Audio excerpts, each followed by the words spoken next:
Hi, my name is Jayreid. I'm a psychotherapist in San Francisco, California. And today I'd like to talk about the power of forgiveness in recovering from narcissistic abuse.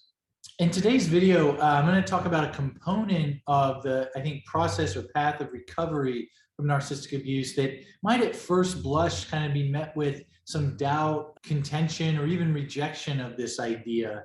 And I think that's very, very understandable. But my hope is that as I kind of get into this concept a little further, that the benefit to the survivor will really be front and center. And I want to mention that I have an online course for recovery from narcissistic abuse, which I really encourage you to check out. The link is right here.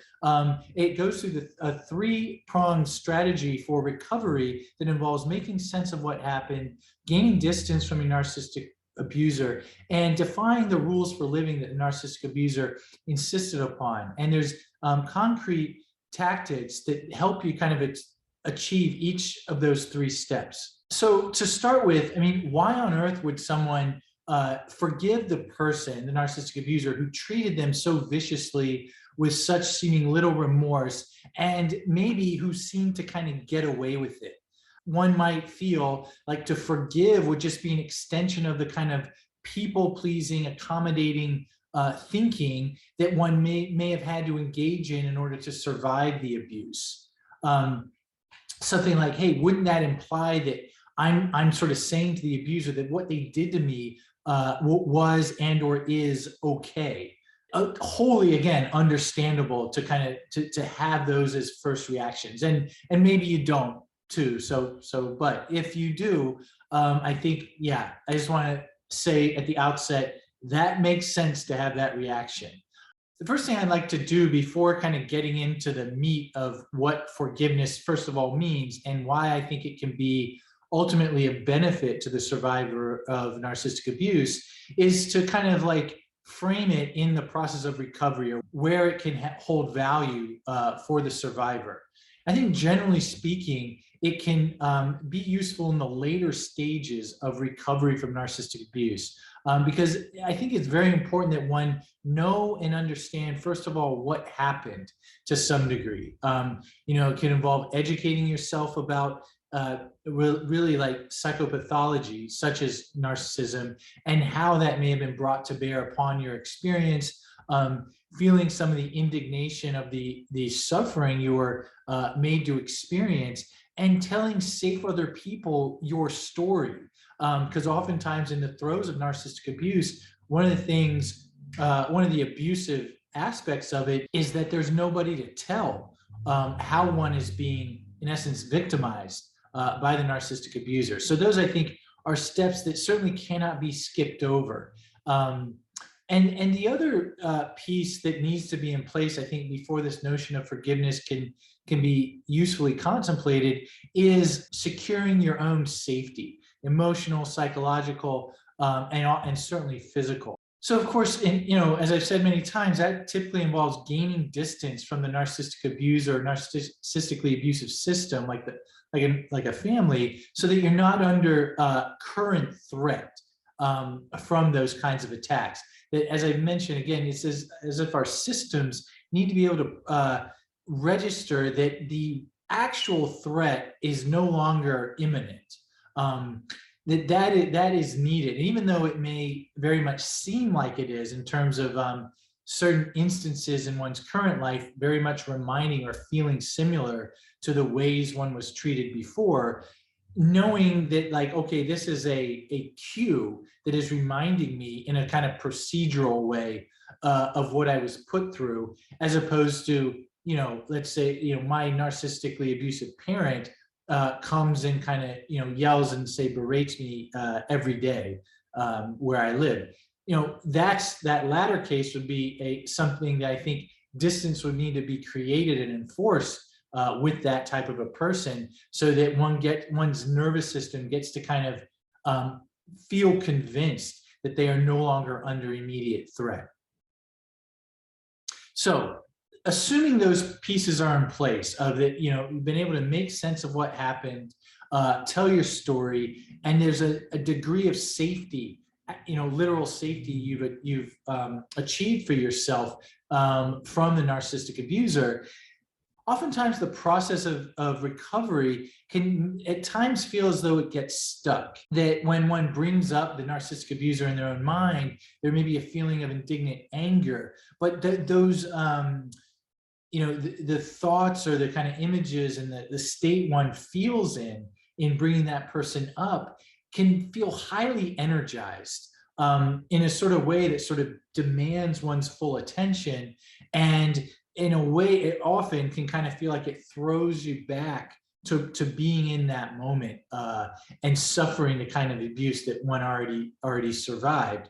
And it's not like the survivor intends for that to happen, but that can just kind of, for whatever reason, be a common experience in this phase of recovery, where one's wanting to kind of like resolve some of what went through, but some of the beliefs say that were needed to be adopted to survive that abuse, but in bringing up that scenario, it kind of can ultimately be a little stultifying, or kind of result in a stuckness when it happens, and sort of the feelings that come up don't feel ultimately like they're moving you forward. And oftentimes there's a lot of tension that might be experienced, physical tension in bringing in these the images or the memories, or even newfound sort of memories of the narcissistic abuser. And when this stuckness happens, it kind of like going back to last week's video, where it can kind of feel like, geez, no matter what I do, no matter how I try to think about what I went through, I still feel this kind of primordial sense of stuckness. Like I feel like I'm not going forward. And back to last week's video, that sense of like things aren't working. As I've constructed what I'm trying to do, it's keeping me stuck. I think at that phase, and again, I don't mean like to be exact here, but if any piece of this sort of phase echoes within your own experience, then this may be the juncture where forgiveness can help to kind of get unstuck. And forgiveness here is really, first of all,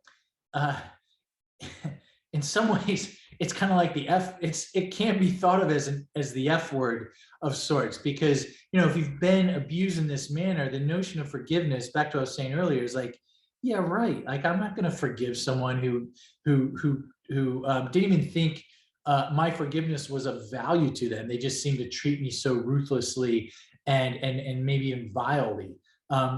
So again, I want to validate that and emphasize a specific definition of forgiveness here, in that it is not any kind of condoning of what the narcissistic abuser did to you as the survivor. Its main purpose is to divest the energies that, when one is still kind of locked in conflict with the abuser, the survivor's energies kind of have to implicitly, in a way, go towards that abuser. And so the goal of forgiveness is kind of suck those energies back in towards oneself, and ultimately get to use them and repurpose those energies in a way that you want, to promote the quality of your own life, as opposed to having to kind of keep that connection going. And that connection is not necessarily a wanted one, but it's one that can be there before forgiveness comes into play. And again, it doesn't condone the narcissistic abuser's behavior towards you. It doesn't excuse it by any stretch. Instead, what one's doing is saying, I see what you did, and I don't condone it. I think it was terrible, and I forgive you. And that, in broad strokes, is kind of the process here. And just, again, this is just conceptually speaking, but as that happens, and as one's able to bring forward this sort of act of forgiveness, and by act, I want to emphasize that term. It doesn't mean feeling sort of forgiving towards the narcissistic abuser. It does not have to be kind of an emotional or even a sentiment one feels. It can be more of a cerebral action. And the goal is to practice this to then just see, oh, how do I feel now in my own life? Over time, it may be that one feels a little more freer, a little more possessing of one's energies to use in one's own life and towards one's own goals. Those are sort of like spoiler alerts, I guess, in a good way. But I just want to emphasize the purpose of kind of considering this notion of forgiveness in the course of recovering from narcissistic abuse. And so what might that look like more concretely? Well, there's a ton of forgiveness meditations on YouTube, which I would encourage folks to check out. And I've kind of like, here's sort of like the skeleton structure of these kinds of meditations, and certainly encourage you to practice them if you think that this could be of some benefit for you. So the first step is to kind of just focus on your breath, your own experience, and you can put, I think one thing particularly helpful is to put one hand on your abdomen and another hand on your upper chest, or it's kind of hard, I have a microphone here, but or put it on the middle of your chest, and just breathing in through the diaphragm or lower abdomen and exhaling through the nostrils. You can also practice exhaling through the mouth. And you might do that for a few minutes, in fact, just to kind of connect to your own experience, to your breath as it moves in and out. The important part, I think, about having one hand on your abdomen and one on your upper chest is to kind of like say to yourself, I have this part of me breathing down the abdomen and this part up here, and all are parts of me. And that's just an important principle in the recovery process of kind of claiming all parts of yourself. And so once you kind of notice a sense of groundedness and some calmness there from the breathing, you can kind of gently bring to mind your narcissistic abuser, and imagine maybe you sitting at a table and them on the other side of that table. The next step might be to try to connect to a sense of light and even love within yourself. And I don't want to be too kind of woo-woo about it, but that really is kind of the piece that's important here. And I think it can take different shape for each person. And then the refrain can be something like, you hurt me very badly how you treated me, and I forgive you. And you might even imagine that after saying that, kind of seeing like the rope or even like a tree root to that narcissistic abuser, imagine it kind of beginning to fray and ultimately kind of snapping. And the next really key component to this process is, after that piece of dialogue towards the abuser is finished, bringing yourself to that same table and thinking of ways you may have treated yourself in ways that were hurtful, and telling yourself, I forgive you for those ways of treating yourself. And so that is, again, kind of the structure of a forgiveness meditation, or one of the structures. There's lots of different permutations, but it's so important, I think, the connection between forgiving the abuser in this way and forgiving yourself. For whatever reason, they seem to go hand in hand. Whether it's kind of thinking to yourself, boy, I wish I'd stood up to the narcissistic abuser when it was happening. And, certainly in past videos, I talked about how that was probably a wise tack to take. But the attitude within oneself can still persist, right? I'm like, man, I wish I feel like I was a coward or something, and I should have stood up to that abuser. Well, that's something that might be forgiven in this table setting, in the forgiveness meditation. In a sense, it's different from arguing with oneself that, hey, there's nothing I need to be forgiven for, and just doing yourself the kindness of offering the forgiveness, just because one seems to be kind of holding this grievance against the self. And so why is this useful and important? Well, I think that particularly if you've been the scapegoat at the hands of a narcissistically abusive parent or partner, that you've experienced profound and utter rejection where love and belongingness was expected. And I use the word utter importantly there because the experience is often, appealing, to say the narcissistic mother or father, like, hey, you're hurting me in the way you're treating me and the way you're rejecting me. And due to the kind of pathology of this personality disorder, what one is often met with is this sort of like continued abuse. There's no registration that the suffering you're experiencing is of concern to that person. And that's what I mean. It's sort of utter and complete and whole in the rejection that one experienced. And in recovery and kind of recognizing what one was put through, I think there's necessarily kind of like one has to take the opposite stance of regarding the narcissistic parent in this case as the adversary. And that's really healthy and good, because before, what that narcissistic parent was trying to tell the survivor was, you are the enemy of your own self.